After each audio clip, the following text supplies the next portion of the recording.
questions about the letter from Haron, who describes himself as Sheikh Haron, and I'll table these letters. On the 7th of October 2014, Haron wrote to me at Parliament, at my Parliament House address, and I'll read the letter to you. It's marked via registered mail and it's short, so I'll read it in full. Attorney General George Brandis, I would like to send a letter to Caliph Ibrahim, the leader of the Islamic State, in which making some comments and asking some questions. Please advise me whether the communication is legal or illegal. Thank you, Haron. So that's the entire text of the letter. It's stamped as having been received. There are two received stamps on it. The larger of the two received stamps is a stamp impressed in my office, which says AG received on the 9th of October 2014. And then there are various boxes that can be completed, and the box that is ticked is reply by department.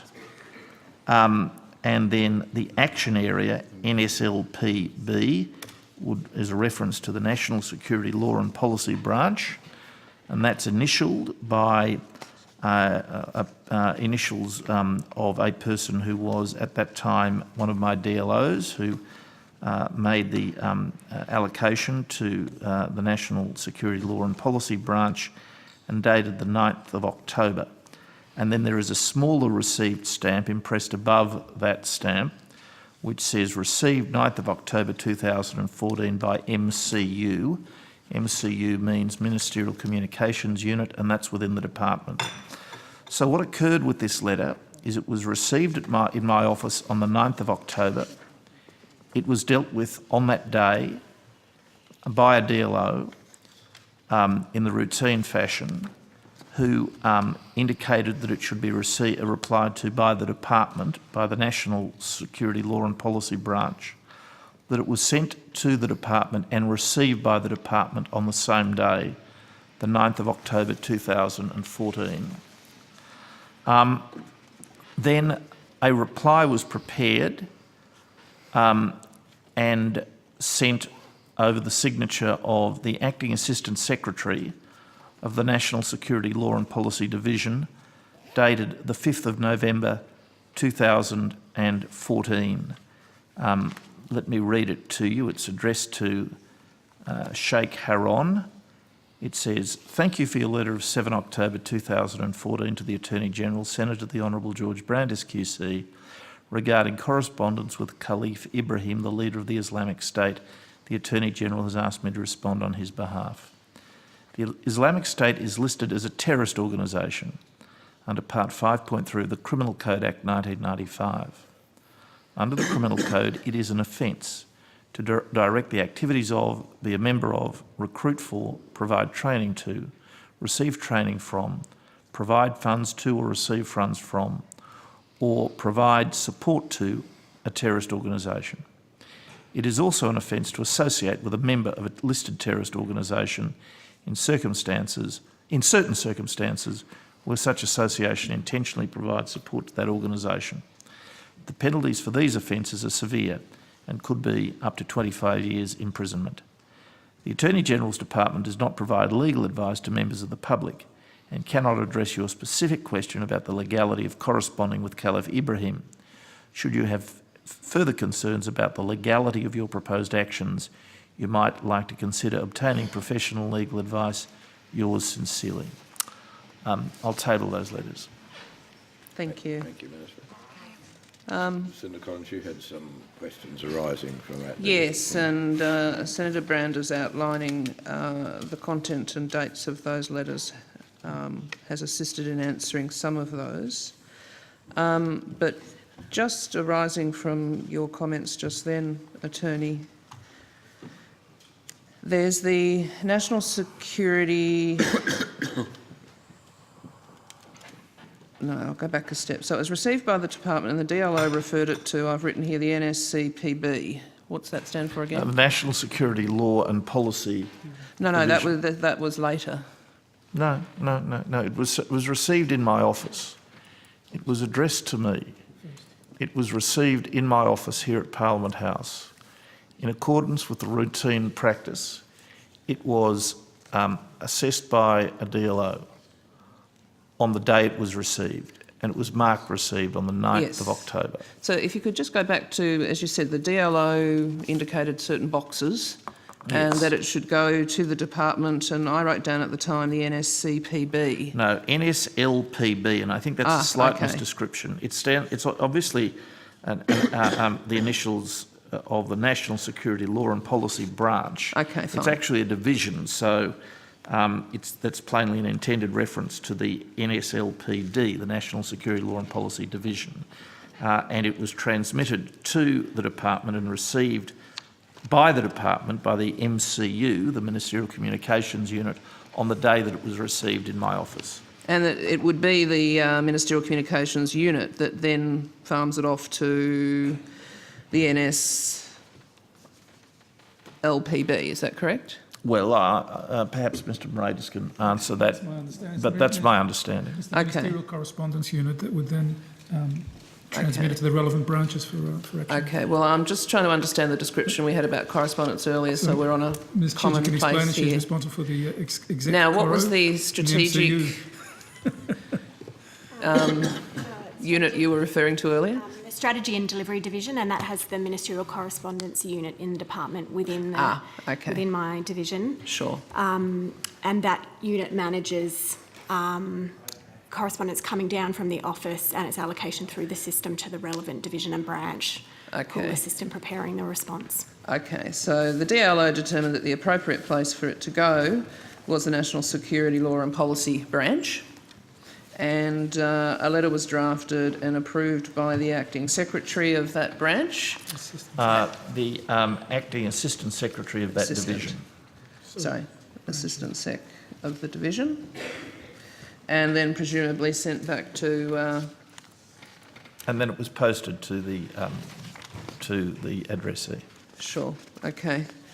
Now, can anyone tell me how common correspondence of this nature might be? Well, that's there is a very large volume of letters that come to me and to my department about a whole range of things, including seeking legal advice, including addressed to issues relating to international affairs, including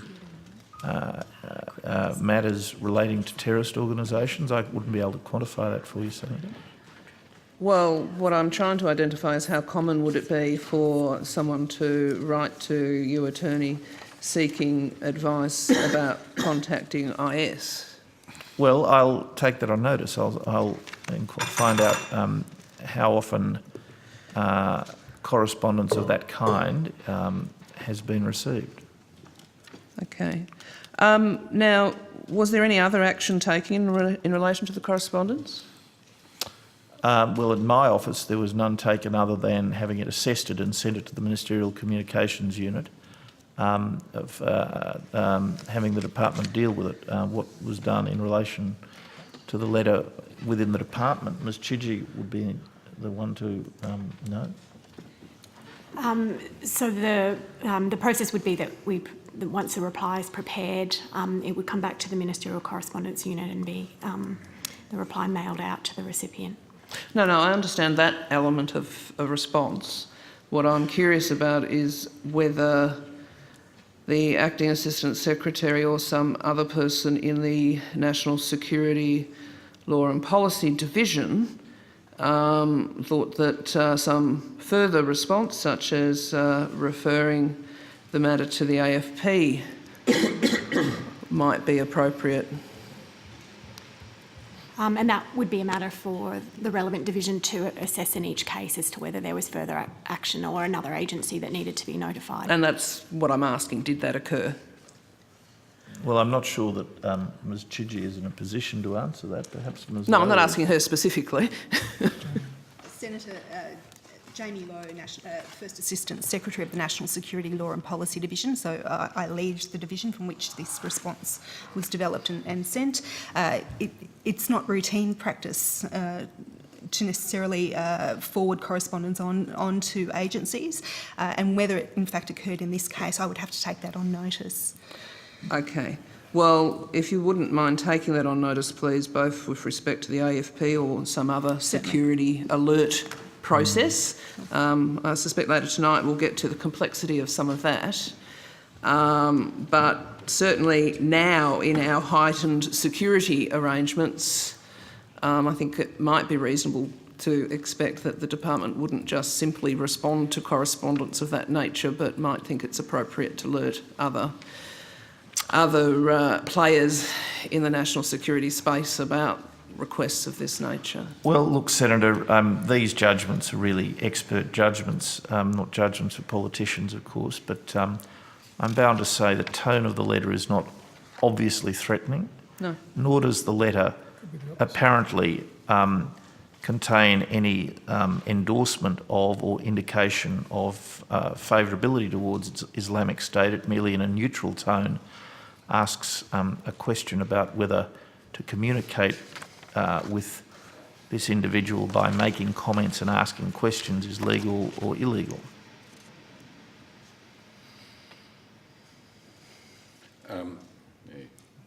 Yes, it is general in that sense, but it is. Sorry, Chair. I have the feeling that these may be questions for ASIO or someone else. Well, there is a coronial inquiry going on, of course, as we all know at the moment in Sydney. And this correspondence was in evidence before the coronial inquiry a couple of days ago. Yeah, but what I was going to say is, this is not my question, it's Senator Collins, but I think what she's saying, if I put it more bluntly, is wouldn't someone forward anything relating to IS to someone else, which I don't want to ask you who else, but I'm just wondering whether we're getting into high security grounds that perhaps are not the purview for this committee, but perhaps if there was something that needed to be said, that Senator Collins could be briefed more privately. But I'm only guessing. Well, look, as Ms Lowe has said, Senator, she's going to take this on notice, and in taking it on notice, no doubt she will turn her mind to what protocols and procedures and guidelines may have been in place in the department to deal with inquiries of this nature. Now, Chair, I don't think I'm more than happy for Senator Brandis to highlight if he does think I'm straying near issues that might be problematic from the point that you raise, and I can tell you from past engagements that certainly will occur. What I would like to understand, though, is this correspondence in the context of the broader investigation into Mr Monis, which was undertaken by the Secretary of the Prime Minister's Department, Mr Thorley, and the Secretary of the New South Wales Department of Premier and Cabinet, Mr Comley.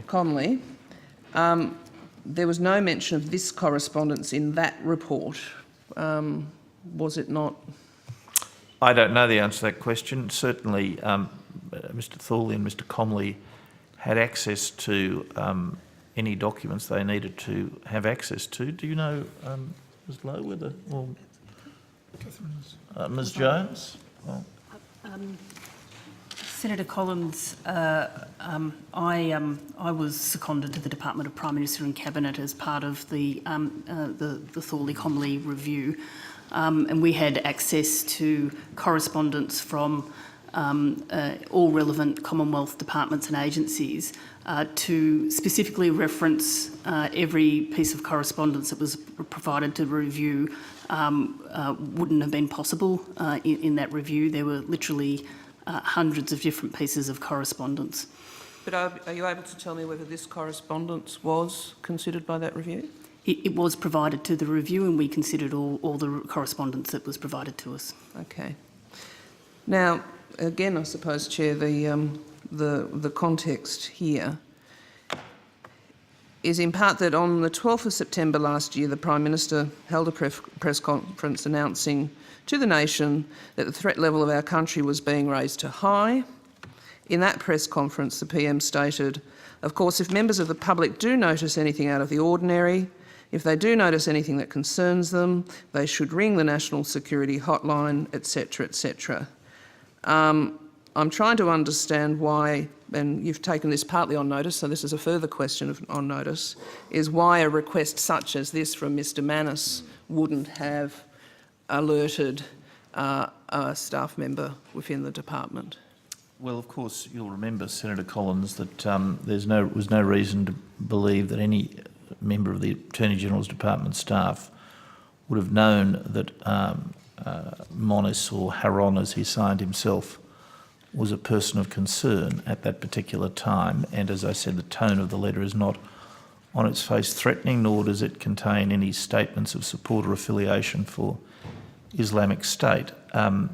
So these judgments, as I think you would allow, are best... Send a letter to Islamic State and you don't see a concern about that? Are best made in hindsight, are easier made in hindsight.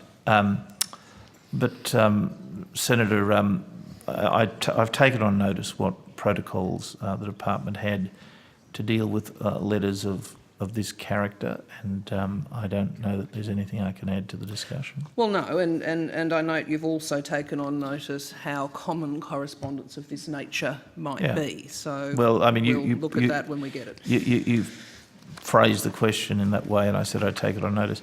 Senator, before you go on, I should point out to you that it wasn't the Prime... You suggested in your previous question the Prime Minister raised the national threat level to high. No, he talked about it. Yeah, well, that's not what you said before, but that's right. The national threat level was raised to high by the then Director General of ASIO, Mr Irvine. Yes. And Mr Irvine, the Prime Minister, the AFP Commissioner and I did a press conference in Melbourne in which that decision by ASIO, a professional judgment by ASIO, not a judgment by the political leadership of the country, was announced. I wasn't suggesting that, but what I was referring to were comments by the Prime Minister about what all of us should do if something alerts our concern. Sure, and the question is whether a letter of this kind should have alerted the concern of the relevant officer. I understand. I don't think the query, which I can well appreciate, is related to Mr Haron, because that would be being wise after the event, but whether it relates to Islamic State would have been the trigger that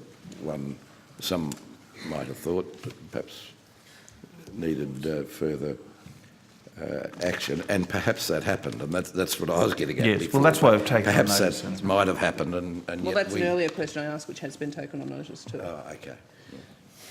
Yeah. Okay.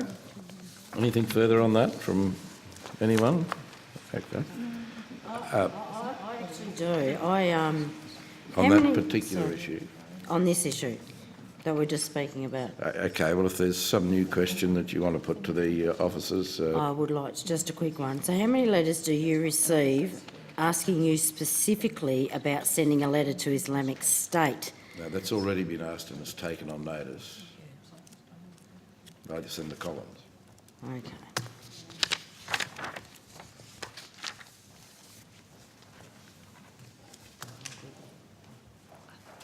Nothing else then from anyone on